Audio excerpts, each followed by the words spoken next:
राधिकाताईंचा आज निर्जळी उपवास होता, पण त्यांच्या सुनबाईला त्यांच्याबद्दल काहीच वाटत नव्हते. तिने तिच्या घरामध्ये किटी पार्टी अरेंज केली होती. नैना आणि तिच्या मैत्रिणी आनंदात पार्टी एन्जॉय करत होत्या. इकडे राधिकाताईंना निर्जळी उपवास असल्यामुळे खूप भूक लागली होती, पण तरीही त्या सुनबाईच्या मैत्रिणींना नाश्ता आणि जेवण वाढायचं काम करत होत्या. आणि असं करत असतानाच अचानक त्यांच्या हातून चटणी खाली सांडली. त्यावेळेस नैनाची मैत्रीण त्यांना म्हणाली, "अगं ये म्हातारे, डोळ्यांवर एवढा मोठा चष्मा असताना देखील तुला दिसत नाही का? या फरशीवर तू किती चटणी सांडली आहेस? हे काय तुझी आई साफ करणार आहे का आता? ह्यावरून आता माझा पाय घसरला असता तर." "अगं नैना, ही असली कसली पार्टी ठेवली आहेस गं तू? इथे कसलीच अरेंजमेंट नाही." नैनाची मैत्रीण असे बोलताच नैनाला खूप राग आला. ती तिच्या सासूला म्हणाली, "अहो आई, तुम्ही आता माझं तोंड काय पाहत उभ्या आहात? पटकन हे सर्व साफ करा." नैनाची सासू राधिकाताई म्हणाल्या, "सुनबाई, हे मी साफ नाही करणार तर आणखी कोण करणार आहे? हे बघा, माझ्याशी बोलण्यात वेळ व्हायला घालवू नका. द्या ते ताट इकडे आणि आधी ते स्वच्छ करा भाऊ. तुम्हाला दिसत नाही का सर्व पाहुणे अजूनही इथेच आहेत आणि त्यांची देखरेख करायची सोडून तुम्ही स्वतः जेवत बसणार आहात का आता? हे असले कसले संस्कार आहेत तुमचे?" तेव्हा राधिकाताई म्हणाल्या, "सुनबाई, तर तुला तुला तर ठाऊक आहे ना, कालपासून माझा निर्जळी उपवास होता आणि हा उपवास मी तुम्ही सर्वजण सुखी राहावेत यासाठीच करत आहे. हे बघ, आता मला भूक सहन होत नाही आहे आणि उपवास सोडण्याची वेळही झाली आहे. त्यामुळे मी विचार केला की सासूबाईचं बोलणे मध्येच थांबवत नाही ना म्हणाली, "हे बघा, तुम्ही नंतर जेवण करा आई. जा आधी बाहेर जाऊन पाहुण्यांना काही कमी जास्त हवे नको ते बघा. पण हो, त्याआधी ही सांडलेली चटणी पहिली साफ करा." राधिकाताईंनी स्वतःसाठी जेवणाचे ताट वाढून घेतले होते, पण सुनेने त्यांच्या हातातून ताट हिसकावून घेतले. राधिकाताईंनी आधी फरशीवर सांडलेली चटणी साफ केली. त्यानंतर त्या बाहेर गेल्या. राधिकाताई कधी जेवणाचं ताट घेऊन पाहुण्यांच्या मागेपुढे करत होत्या, तर कधी पाण्याचा ट्रे घेऊन जात येत होत्या. आज त्यांना आपल्या पतीची मधुकर रावांची खूप आठवण येत होती. अचानक त्यांचे डोळे पाण्याने भरले. मधुकर रावांनी आपल्या पत्नीला कोणापुढे कधी झुकू दिलं नव्हतं. ते स्वतःपेक्षा जास्त आपल्या पत्नीला मान सन्मान द्यायचे. राधिकाकडे ना मोबाईल फोन होता, न कोणते संपर्क करण्याचे साधन, ज्यामुळे ते आपल्या पतीला आपले दुःख सांगू शकल्या असत्या. आणि ह्या अशा विचारात असतानाच राधिकाताईंच्या कानावर आवाज आला, "अरे यार, ही कसली बोरिंग पार्टी आहे. चला आपण इथून निघून जाऊयात. इथे आमची मुले बोर होत आहेत," असं नैनाची एक मैत्रीण म्हणाली. तेव्हा नैना तिच्या सासूला म्हणाली, "आई, तुम्हाला सांगितले होते ना की मुलांच्या मनोरंजनासाठी बाहेरून कोणत्या तरी जोकर किंवा एंटरटेनची व्यवस्था करा म्हणून." राधिका म्हणाल्या, "सुनबाई, मला खूप कामे होती, त्यामुळे माझ्या लक्षात नाही राहिलं ते." यावर नैना रागाने म्हणाली, "मग आता आता या मुलांचं मनोरंजन कोण करेल? तुम्ही असे करा, मी सकाळी तुमच्याकडे माझा जो एक ड्रेस घडी घालायला दिला होता ना, तो घालून लहान मुलांना एंटरटेन करा ना. हे बघा, या पार्टीतून कोणीही निराश होऊन जायला नाही पाहिजे." राधिकाताई म्हणाल्या, "अगं सुनबाई, मी कसा घालू शकते तो ड्रेस? त्यापेक्षा तू आणखी एखादं दुसरं काम सांग, मी ते करेल." सुनेला राग आला. ती म्हणाली, "असे करू नका. हे बघा, मुलांचे मनोरंजन तर तुम्हालाच करावे लागेल. नाहीतर मी असे समजेन की तुमच्या मुलांवर प्रेम नाही."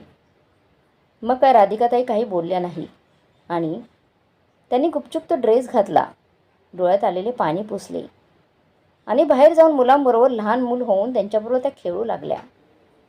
कधी त्या मुलांना मदारीसारखा नाच करून दाखवायच्या, तर कधी मोराप्रमाणे नाचून मुलांना खुश करायच्या. पण जेव्हा राधिकाताईंची नजर पार्टीमध्ये उपस्थित असलेल्या लोकांवर गेली, जे त्यांच्यावर हसत होते, एवढंच काय, तर त्यांचा मुलगा आणि सूनसुद्धा आपल्या आईकडे पाहून हसत होते. आणि ह्यामुळे राधिकाताईंना अपमानास्पद वाटू लागले. त्यांचा अपमान झाला असं त्यांना वाटू लागले. राधिकाताईंच्या डोळ्यात पाणी आले. त्या तिथून निघून गेल्या. काही वेळाने सर्व लोकही तिथून निघून गेली. पण एवढा अपमान सहन केल्यानंतर राधिकाताईंची भूक मरून गेली होती. निर्जळी उपवास असून सुद्धा त्या फक्त ग्लासभर पाणी पिऊन खोलीत जाऊन अंथरुणावर पडल्या. कालपासून असलेल्या निर्जळी उपवासामुळे त्यांची तब्येत खूपच बिघडली होती. असेच दिवस सरत होते. एके दिवशी राधिकाताई बाजारातून घरी आल्या होत्या. तेव्हा त्यांनी पाहिले की घराला कुलूप होते आणि त्यांचं सामान घराबाहेर अंगणामध्ये ठेवले होते. हे सर्व पाहून राधिकाताई घाबरल्या. त्यांनी घाबरून त्यांच्या एका शेजाऱ्याला विचारले, ताई, माझा मुलगा आणि सून कुठे गेले आहेत? तुम्हाला ठाऊक आहे का? जाताना तुम्हाला काही सांगून गेले आहेत का? तुम्हाला काही ठाऊक आहे का, मला सांगा. जाताना काही सांगून गेले आहेत का ते? शेजारी म्हणाले, नाही राधिकाताई, आम्हाला माहिती नाही. पण हो, तुम्ही बाहेर गेल्यानंतर काही वेळाने तुमचा मुलगा आणि सून त्यांचे सर्व सामान घेऊन बाहेर गेले. हे ऐकून राधिकाताईंना धक्का बसला. त्यांच्या हातून सामानाची पिशवी सुटून खाली पडली आणि एक एक करून सर्व सामान पूर्ण अंगणात पसरले. त्या म्हणत म्हणाल्या, आता मी कुठे जाऊ, काय करू? हा विचार करून त्यांची अवस्था खराब झाली होती. साधारण 1 तास त्या तिथेच पुतळ्याप्रमाणे दरवाजात बसून होत्या.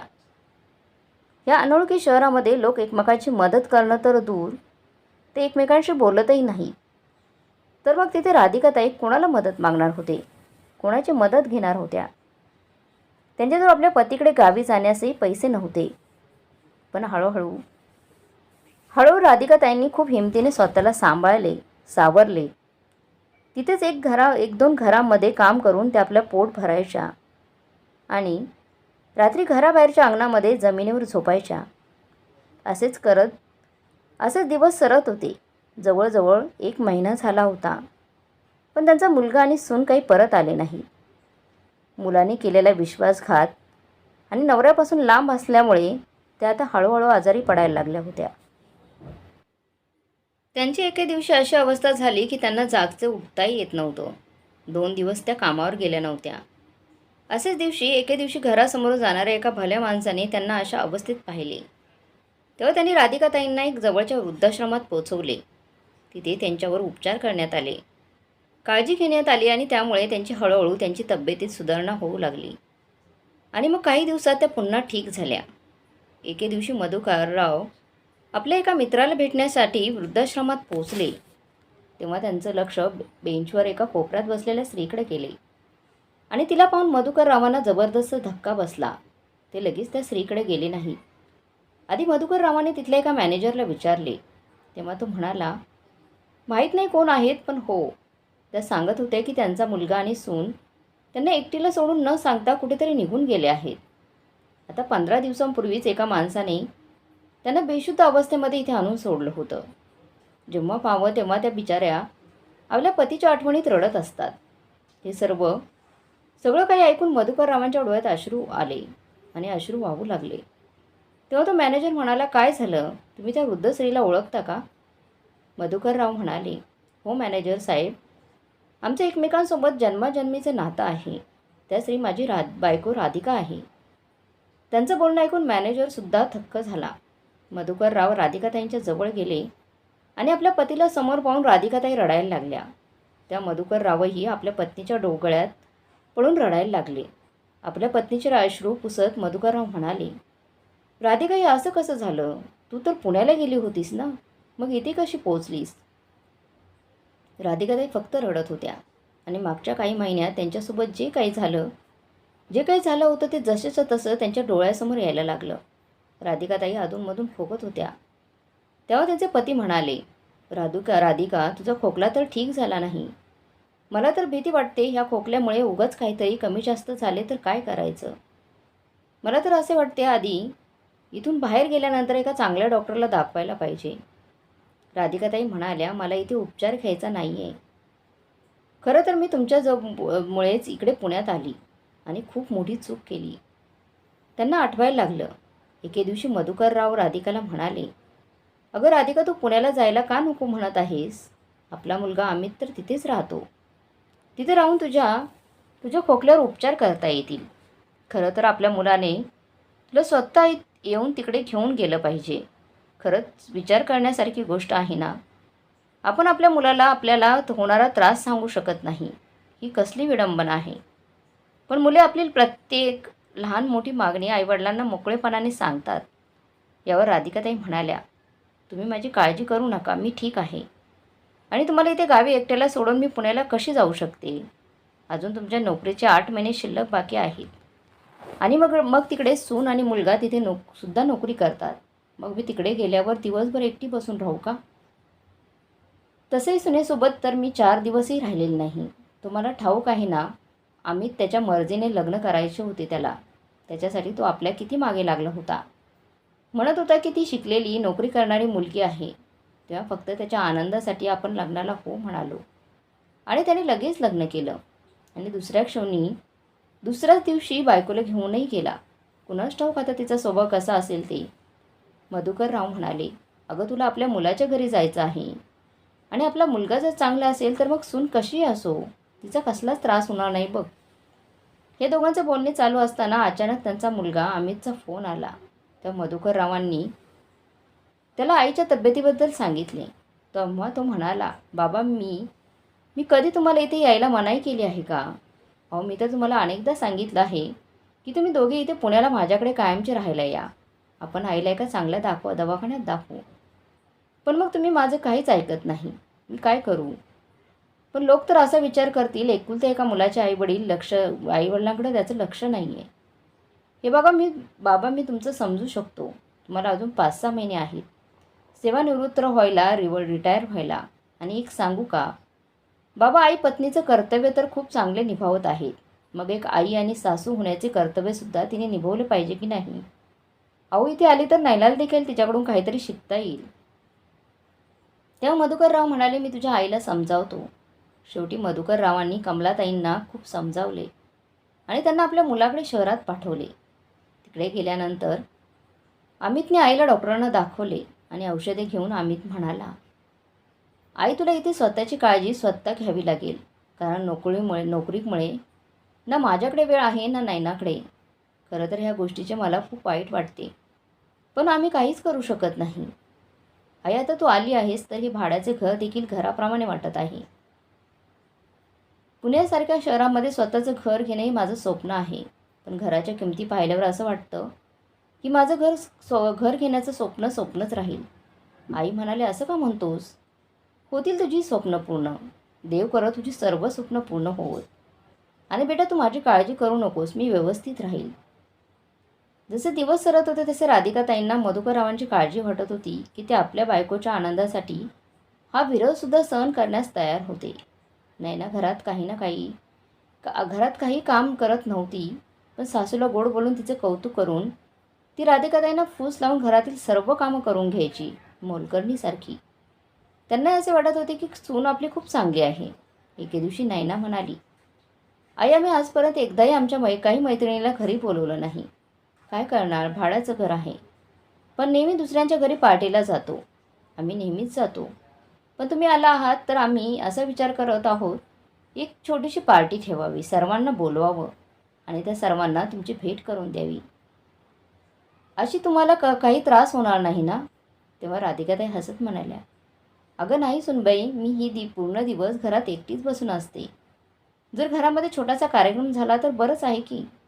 सून म्हणाली, पण आई हा सुद्धा विचार करायला हवा की पार्टीला 15-20 माणसे तर येतील. मग तेवढ्या लोकांचं जेवण बनवणं किती अवघड काम आहे. हॉटेलमधून जेवण मागवायचे म्हणजे खूप पैसे खर्च होतील.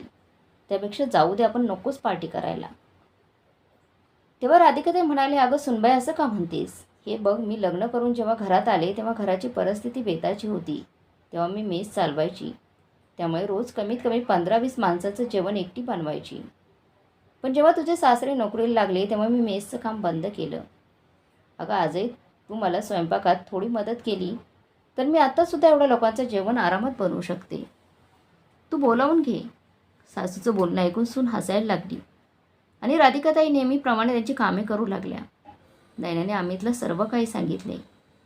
तेव्हा अमित म्हणाला, नैना तुझं खरं आहे, पण असे होऊ नये की आईची तब्येत बिघडेल आणि तुझे काही पैसे वाचवण्याच्या नादात मला हॉस्पिटल आणि औषधांचा खर्च करावा लागेल. मग तेव्हा आपले जास्त पैसे जातील. नैना म्हणाली, अरे काही नाही होणार. आणि तसे आपण त्यांना लगेच कुठे डॉक्टरांकडे घेऊन जाणार आहोत. तसं तर तुझ्या आईला काही होणार तर पण जर काही झाले तर मी आईला मेडिकलमधून औषध आणून देईल. 2 दिवसानंतर सुट्टीचा दिवस होता. साधारण 20 लोक पार्टीला येणार होते. राधिकाताई पहाटे 5 वाजल्यापासून स्वयंपाकघरात काम करत होत्या आणि नैना मात्र निवांत आरामात झोपली होती. जेव्हा स्वयंपाकघरातून भांडे पडल्याचा आवाज आला तेव्हा अमित येऊन म्हणाला, आई अगं काय गोंधळ लावला आहेस एवढ्या पहाटे? अगं नैना झोपली आहे. एक दिवस तिला बिचारीला सुट्टी मिळते आणि तू बरोबर सुट्टीच्या दिवशी लवकर उठून काहीतरी खिटपिट करत असतेस. आणि जर तुझ्याकडून हे जेवण बनवायचं काम होणार नसेल तर तू स्वयंपाकाला हो म्हणालीस कशाला आई? राधिकाताई म्हणाल्या, बेटा माफ कर, हे भांडं चुकून माझ्या हातातून पडलं. पण आता असं नाही होणार. जा तू तू जाऊन झोप. असे म्हणताच आम्ही त्याच्या खोलीत गेला. पण राधिकाताई विचार करायला लागल्या की मी तर सून मला स्वयंपाकात मदत करेल म्हणून स्वयंपाक करण्यासाठी तयार झाले होती. पण माझी सून तर निवांत झोपली आहे. ती मला कधी मदत करायला येणार? मला काय ठाऊक होतं की ती सर्व काम माझ्या एकटीवरच टाकेल. बरोबर बोललात अमितचे बाबा. मीही बोलण्याआधी विचार करत नाही. संध्याकाळपर्यंत राधिकाताईंचा सर्व स्वयंपाक तयार होता आणि बनवलेले सर्व पदार्थ त्यांनी टेबलवर आणून ठेवले होते. पण ह्या वयात एवढ्या लोकांचा स्वयंपाक करून त्यांची अवस्था खूप वाईट झाली होती. सर्व कामं आटोपल्यानंतर राधिकाताईंनी त्यांच्या खोलीत जाऊन आराम करण्याचा विचार केला. पण हळूहळू सर्व पाहुणे यायला लागले. सर्वजण जेवण करत होते. अचानक टेबलावरचं पाणी संपलं. नैना राधिकाताईंना खोलीमध्ये जाऊन म्हणाली, आई हे काय? तुमच्या घरामध्ये हीच पद्धत आहे का? पाहुणं आल्यावर फक्त त्यांच्या पुढे समोर जेवण आणून ठेवा आणि जाऊन झोपा. तिकडे ठेवलेलं पाणी संपलं आहे ते कोण बघणार आई? तुम्ही मदत करणार होतात ना? आणि तुम्ही मात्र इथे निवांत झोपले आहात. त्यांना 2 पाण्याच्या बाटल्या आणून द्या. सुनेला राधिकाताई काय बोलणार त्याआधीच नैना निघून गेली. राधिकाताईंनी गुपचूप पाण्याच्या बॉटल आणून टेबलावर ठेवल्या. तेवढ्यात नैनेची एक मैत्रीण म्हणाली, अगं म्हातारे, जमिनीवर थोडीशी चटणी पडली आहे, तुला दिसत नाही का? ते आधी साफ कर, नाहीतर मी जर पाहिले नसते तर माझा पाय घसरून पडला असते मी. राधिकाताईंनी सुनेकडे पाहिले तेव्हा नैना म्हणाली, माझे तोंड काय बघत आहात? आधी हे साफ करून टाका. राधिकाताई फरशी साफ करायला लागल्या तेव्हा नैनाची तीच मैत्रीण म्हणाली, नैना तुझी कामवाली जेवणसुद्धा चांगली बनवते. हिला आमच्या घरीसुद्धा जेवण बनवायला पाठव, मी दुप्पट पैसे देईन तिला. तेव्हा नैना म्हणाली, अगं आजकाल कामवाली ठेवून घेणं सोपं नाही. यांचे सर्व काही पाहावं लागतं. आजारी पडल्यानंतर डॉक्टरकडे न्या, पुन्हा औषधांचा खर्च, वरून ह्या लोकांना भरपेट जेवण द्यावं लागतं. पण जर तुला कधी गरज लागली तेव्हा मी हिला तुझ्या घरी पाठवून देईन. राधिकाताईंनी हे सर्व बोलणं ऐकलं तेव्हा त्यांचे डोळे भरून आले. ते खोलीत जाऊन रडायला लागल्या. त्यांना त्यांच्या पतीचे बोलणं आठवायला लागलं. ते म्हणायचे, राधिका तू कोणत्याही गोष्टीवर सहज विश्वास ठेवतेस. त्यांना मधुकर रावांशी खूप काही बोलायचं होतं. पण त्यांच्याकडे फोन नसल्याने राधिकाताई मनातील गोष्टी कधीच उघडपणे आपल्या पतीशी खूप काही बोलायचे होते. पण त्यांच्याकडे फोन नसल्याने राधिकाताई मनातल्या गोष्टी कधीच उघडपणे आपल्या पतीशी बोलू शकत नव्हत्या. साधारण 12-1 वाजता सर्व पाहुणे निघून गेले. रात्री उशिराने अमित आईच्या खोलीमध्ये जाऊन म्हणाला, अगं आई तू जेवण केलं आहेस की नाही? उपाशी राहिलीस तर आजारी पडशील. तुझा निर्जळी उपवास होता ना? आणि आई अगं आज तू बनवलेल्या जेवणाचं सर्व लोक खूप कौतुक करत होते. आईने मुलाकडे पाहिले आणि मान खाली घातली. मग तो म्हणाला, आई जा बरं जेवून घे, पण खूप अन्न शिल्लक आहे, पटकन जेवण करून घे. राधिकाताई म्हणाल्या, नाही बाळा मला भूकच नाही आहे. तेवढ्यात नैना आली आणि म्हणाली, आई माझ्या मैत्रिणीच्या बोलण्याकडे लक्ष देऊ नका, वाईट वाटून घेऊ नका. त्यांना चेष्टा मस्करी करण्याची सवयच आहे. चला तुम्ही जेवण करून घ्या आणि किचनसुद्धा आवरायचं आहे, मी तुम्हाला मदत करते. तेव्हा राधिकाताई म्हणाल्या, सुनबाई माझी तब्येत ठीक नाही, उद्या सकाळी आपण दोघी मिळून सर्व काही आवरू. नैना म्हणाली, आई उद्या सोमवार आहे, तुम्ही आरामात घरामध्ये निवांतपणे बसून राहाल. पण मला उद्या ऑफिसला जायचं आहे, त्यामुळे आजच हे सर्व काम संपून टाकायला हवं आहे. एवढं बोलून नैना कपडे बदलण्यासाठी निघून गेली. ती परत खाली आलीच नाही. रात्री उशिरापर्यंत राधिकाताई काम करत होत्या. सर्व कामे संपल्यानंतर त्या आपल्या खोलीत झोपायला निघून गेल्या. इकडे अमित नैनाला म्हणाला, नैना अगं आई थकली असेल, जर असेच चालत राहिले तर आईची तब्येत खराब होईल. मग जो विचार करून आपण आईला इकडे घेऊन आलो आहोत ते होणार नाही. आपली सर्व प्लॅनिंग फ्लॉप होतील.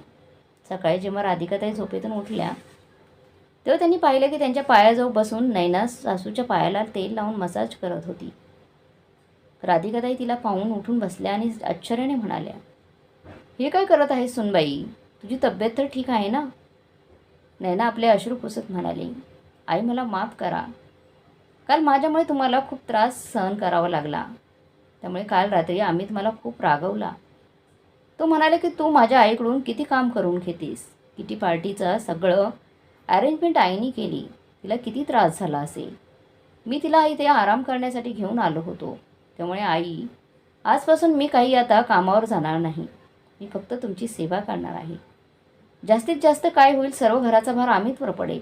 ठीक आहे, काही प्रॉब्लेम नाही.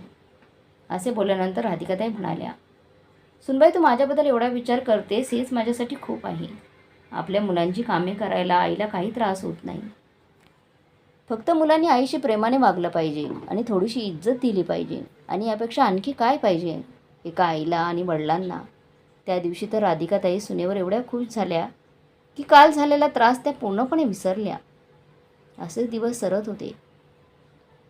एके दिवशी संध्याकाळी ऑफिसवरून आल्यानंतर अमित नाराज होऊन राधिकाताई जवळ येऊन बसला आणि म्हणाला, आई आणखी किती दिवस आपण हे भाड्याच्या घरात राहणार आहोत. अगं विचार कर, 30-35 हजार रुपये भाडं द्यावं लागतं. त्याबरोबरच किराणा सामान, लाईट बिल, वेगळंच मला काही समजत नाही. खूप पैसे खर्च होतात. कधी असं वाटतं की माझं आयुष्य असंच बिलं भरण्यातच जाणार आहे. आपलं स्वतःचं घर होणार आहे की नाही काही कळत नाही. तेव्हा राधिकाताई म्हणाल्या, बाळा तुझ्या बाबांनी गावाकडे एवढं मोठं घर बांधलं आहे. अमित म्हणाला, अगं आई काय उपयोग. आई त्या गावाकडच्या मोठ्या घराचा.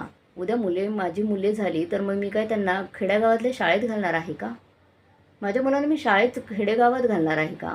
मी शहराबद्दल बोलतो आहे आणि तू वेगळेच बोलतेस. इथे घर घेतले तर आपण सर्वजण एकत्र राहू. बाबांना देखील इकडेच येऊन राहू दे. तुम्ही दोघे माझ्या नजरेसमोर असाल तर मला काही काळजी वाटणार नाही. राधिकाताई म्हणाल्या, तुझं सर्व बरोबर आहे, पण मला सांग तू घर कसे घेशील. तेवढ्यात अमित पटकन म्हणाला, नाही ना थोडंसं लोन काढेल आणि थोडेसे लोन मी बँकेतून काढेल आणि बाकीची रक्कम मी बाबांच्या रिटायरमेंटच्या पैशातून केलीच तर मग आपल्याला फ्लॅट खरेदी करण्यास सोपं होऊन जाईल. राधिकाताईंना मुलाच्या बोलण्याची भुरळ पडली आणि त्यांनी अमितच्या मोबाईलवरून आपल्या पतीला फोन लावला. त्या म्हणाल्या की अमितला घर घेण्यासाठी पैशांची थोडी मदत करा. त्याची खूप इच्छा आहे इथे पुण्यात घर घेण्याची आणि अमित आपलाही विचार करत आहे. पण मधुकररावांनी आपल्या पत्नीला सांगितले की मुलाचे शिक्षण आणि मुलीच्या लग्नामध्ये आधीच खूप लोन घेतले आहे. त्याचे पैसे देणे बाकी आहे आणि रिटायरमेंटच्या पैशांचं बोलत असशील तर अजून मी रिटायर झालेलो नाही आहे. तेव्हा अमितने आईकडून फोन घेतला आणि म्हणाला, मग बाबा तुम्ही आपली गावाकडची जमीन विकून पैसे द्या ना.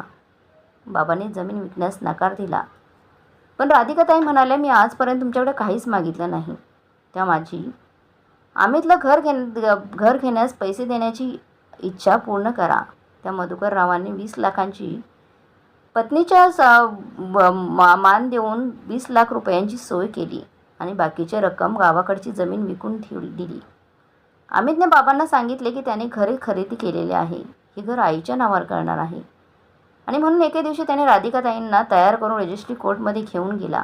तिथे राधिकाताईंना आणि तिलाही कोर्टात आणले होते. त्या कागदपत्रावर नैनाचे नाव आणि फोटो पाहून राधिकाताईंना काही समजेनासे झाले. पण त्यांच्या मुलावर खूप विश्वास होता त्यामुळे ते काहीच बोलले नाही. त्यांचे पती गावाकडे होते. जवळच्याच तालुक्याच्या ठिकाणी ते नोकरी करत होते. त्यामुळे अमितकडे पुण्यास येण्यास त्यांना जमत नव्हते. राधिकाताई इथे पुण्यात त्यांच्या आजारावर उपचार करण्यासाठी आल्या होत्या. त्या आपल्या पतीला काही सांगूही शकत नव्हत्या की अखेर हे सर्व काय चालले आहे. 1 महिन्यानंतर जेव्हा अमित आपल्या आईला आणि बायकोला घेऊन फ्लॅटवर पोहोचला तेव्हा राधिकाताईंनी आश्चर्य वाटले की मुलाने सांगितले होते की 2 BHK घर घ्यायचं आहे आणि हे घर नवीन नाही तर सेकंड हँड आहे. तेवढ्यात नैना आपल्या सासूला म्हणाली, आई खाली जी एक खोली आहे ती तुमची आहे. तुम्हाला सारखं पायऱ्या चढून उतरून त्रास होईल. त्यासाठी तुम्ही खाली इथेच राहा. त्यानंतर राधिकाताईंना काही दिवसांनी माहीत झालं ही घरं खरेदी करण्यासाठी फक्त 25 लाख रुपये गेले आहेत. याचा अर्थ असा की मोठे घर खरेदी करायचे म्हणून अमितने आईवडिलांकडून जास्त पैसे घेतले आणि बाकीचे सर्व पैसे त्याने लुबाडले आणि घराचे सर्व कागदपत्रे सुद्धा सुनेच्या नावावर केले, आईच्या नावावर करायच्या नावाखाली. राधिकाताईंना समजायला उशीर लागला नाही की त्यांच्या मुलाने आणि सुनेने त्यांना फसवलं आहे. ते त्यांना इथे उपचारासाठी नाही तर त्यांना फसवून त्यांच्याकडून पैसे काढून घेण्यासाठी बोलवलं गेले होते. काही दिवसानंतर त्यांनी सुनेला त्या गावी जाणार असल्याचं सांगितले. तेव्हा नयनाला खूप आनंद झाला. ती म्हणाली होती, जशी तुमची इच्छा. आई, तुम्ही म्हाताऱ्या झालात, मग असे दिवस किती राहिले आहेत तुमचे. मला असं वाटते तुमची कोणतीही इच्छा अपूर्ण राहता कामा नये. तेव्हा तिने आनंदाने त्यांना जायला हो म्हणाली, कारण आता तर तिचे सर्व काही भागले होते. 2 BHK फ्लॅटचं काम झालं होतं. राधिकाताई आठवणीतून बाहेर आल्या.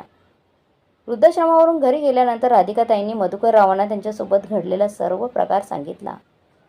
मधुकरराव म्हणाले, तुझ्यासोबत एवढं काही झाले यावर माझा विश्वासच बसत नाही. आपला मुलगा असं काही करू शकतो. एक वेळेस सून तुझ्याशी जे काही वागले ते मी समजून घेतले असते, पण आपला मुलगाही तिला सामील होता. त्याच्या डोळ्यातून पाणी यायला लागलं. आता राधिकाताई आपल्या पतीसोबत गावाकडे राहायला आल्या, पण त्यांच्या मुलाने त्यांची जी फसवणूक केली होती त्यामुळे ते दोघे आतून तुटून गेले होते. एके दिवशी राधिकाताई आणि मधुकरराव पुण्याला गेले. तेव्हा समोर आईवडिलांना पाहून तो घाबरला आणि असे वाटले होते की आपण घर सोडून गेल्यावर आई एकटी पडेल, या अनोळखी शहरात कुठेतरी हरवून जाईल. पण आज त्याची आई सही सलामत त्यांच्यासमोर उभी होती. आईने अमितला विचारले की अखेर तू आमच्यासोबत अशी फसवणूक का केली.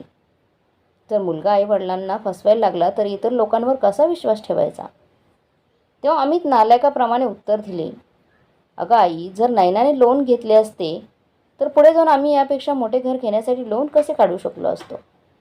आणि दुसरं म्हणजे तिच्या नावावर घर खरेदी केले म्हणून एवढं काय झालंय. आणि तसे तुम्ही दोघे मेल्यानंतर सर्व काही आमचेच तर होणार आहे. मुलाचं असं विचित्र बोलणे ऐकून दोघे पती पत्नी अतिशय दुःखी झाले. राधिकाताई म्हणाल्या, एका आईला दुःखी करून ह्या जगात कोणी सुखी राहू शकत नाही. मग तू आरामात कसं राहशील. तुझ्या बायकोने मला किती खोटी वाईट वागणूक दिली, पण तरीही मी काही बोलले नाही. पण आज जेव्हा तू माझी फसवणूक केली त्याची शिक्षा तर तुला नक्कीच मिळणार आहे. एक लक्षात ठेव, एका आईची हाय कधीच घेऊ नये. असे बोलणे ऐकून ते दोघे परत आले. असे दिवस जात होते. काही दिवसांनी सुनेची नोकरी सुटली आणि मुलाचा बिझनेससुद्धा घाट्यात जाऊ लागला. तेव्हा त्याच्यावर घर विकायची वेळ आली आणि त्यानंतर त्याला पूर्वीच्याच भाड्याच्या घरामध्ये राहावं लागले. तेव्हा त्याला त्याच्या आईवडिलांची आठवण आली आणि एके दिवशी तो गावी येऊन म्हणाला, बाबा, मी कर्जामध्ये बुडवला आहे हो. जर तुम्ही लोक मला काही मदत करू शकाल तर तुमचं खूप उपकार होतील माझ्यावर. तेव्हा राधिकाताईंनी त्याला स्पष्ट शब्दामध्ये नकार दिला. त्या म्हणाल्या, बाळा, जेव्हा दुधाने तोंड पोळते तेव्हा ताकही फुंकून प्यावे लागते. तू माझ्याबरोबर जी फसवणूक केलीस आणि तुझ्या बायको माझ्यावर जे काही वागली ते मी कधीच विसरू शकत नाही. अरे, आम्ही मेल्यानंतर ही प्रॉपर्टी आमच्यासोबत घेऊन जाणार होतो का. एवढा उतावळी का झाला होतास. अरे, हे सर्व काही होते ते तुझेच होणार होते. त्यामुळे तुला आईची फसवणूक करण्याची काय गरज होती. तुला दुसऱ्या कोणाची नाही तर माझीच हाय लागली आहे. मधुकरराव म्हणाले, अमित, तुझ्या लक्षात आहे तू 6 महिन्यांपूर्वी किती गोड बोलून आपल्या आईला स्वप्न दाखवून तुझ्याकडून बोलावून घेतले. पण तू आणि तुझ्या बायकोने राधिकाला, तुझ्या आईला आणि सासूला किती वाईट वागणूक दिली. असो, मला त्या जुन्या गोष्टींबद्दल काही बोलायचं नाही. पण तुला आता शेवटचं एवढंच बोलायचं आहे की पुन्हा इकडे कधी येऊ नकोस. आम्हाला कधी फोनही करू नकोस. आणि हो, गावाकडचे बांधलेले घर आम्ही तुझ्या बहिणीच्या नावावर केले आहे आणि आजपासून तुझा आणि आमचा काहीच संबंध नाही. असं म्हणून मधुकररावांनी अमितला आणि त्याच्या बायकोला घराबाहेर काढले आणि दरवाजा लावून घेतला. अमित तिथेच दरवाजाला टेकून बसला होता. त्याला वाटलं होतं की आई दरवाजा उघडेल आणि त्यांना माफ करेल. पण बराच वेळ तो तिथेच बसला, पण आईने काही दरवाजा उघडला नाही. तेव्हा त्याच्या मनात जो एक आशेचा किरण होता तोही सुद्धा मावळून गेला. नयना म्हणाली, हा आपल्या लालचीपणाचाच परिणाम आहे. ना आपण कधी मोह केला असता ना आज आपली ही अवस्था झाली असती. कुणीतरी म्हटलेलंच आहे, अब पछताने से क्या होता है, जब चिडिया चुग गई खेत. राधिकाताई खिडकीत उभ्या होत्या, पण वाटेने जात असलेल्या मुलाकडे पाहून त्यांनी खिडकी लावून घेतली. आज त्यांनी मुलावरील प्रेमापेक्षा स्वतःच्या स्वाभिमानाला जास्त महत्त्व दिलं होतं. शेवटी नयना आणि अमित दोघे त्यांच्या कर्माची फळं भोगू लागले. म्हणतात ना मित्रांनो, आपण जर वाईट कर्म केलं तर ते फिरून परत आपल्या नशिबात येतं. जसं अमित आणि नयनाच्या नशिबात आलं होतं. तर मग मित्रमैत्रिणींनो, राधिकाताईंनी आणि मधुकर रावांनी आपल्या मुलांच्या आणि सुनेच्या बाबतीत जो काही निर्णय घेतला तुम्हाला कसा वाटला कमेंट बॉक्समध्ये नक्की कळवा. आणि आजची कथा चांगली वाटली असेल तर लाईक शेअर सबस्क्राईब नक्की करा. धन्यवाद.